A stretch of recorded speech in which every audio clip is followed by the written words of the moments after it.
A Shavua Tov to everyone. Spectator Purim number 2. On Purim morning, the Shulchan Aruch says you read the Megillah after the Torah reading and before Ashrei Letzion. Very reminiscent of the opposite of Purim, namely on Tisha B'Av, when we say the Lamentations, the keynote, exactly at that place, after the Torah reading and before Ashrei Letzion. And the question is, why?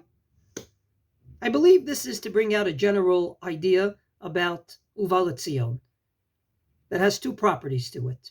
Number one, the Gemara in Sota says that it's one of the two things that allows the world to continue to survive. Despite the sins, despite everything that's happening, God says the world will continue to function b'schut two things. And one of them is the Kedusha de Sitra in Letzion. When we say Kadosh Kadosh or Baruch Kvod Hashem Bimkomo, it allows the world to function. And therefore it's a very important part of davening, and it shouldn't be an afterthought. Number two, it could very well be that it needs a minyan. After all, like Kaddish, like Kedusha, the Chazan instigates us to answer. He says, Ve'amar, waits, and then everyone chimes in, Kadosh, Kadosh, Kadosh. Batisehini Ruach Hashemach Harai Kol Rash Gadol, waits, and everyone instigated by that chimes in, Baruch Kvod Hashem Bimkomo.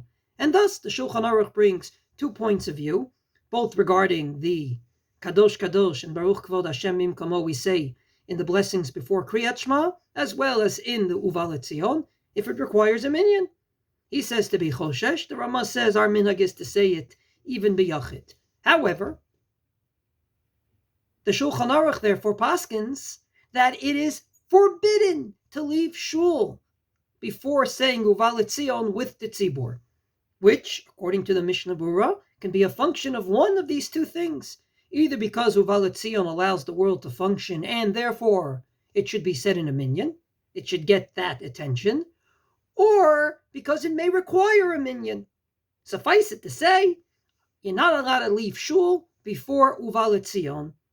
From this perspective, on Purim, we try to say to the entire tzibur, don't overlook Letzion. It's an important part of davening, and therefore we make sure to read the Megillah before it, so that hopefully everyone right afterwards will say Letzion together. It won't be some sort of an afterthought that people say, for this I can leave shul earlier. Indeed, people that have to leave shul early should try to leave after Kaddish Titkabel, which is after Letzion, and not beforehand, because of its importance and because it may require a minyan. Wishing everyone a wonderful day.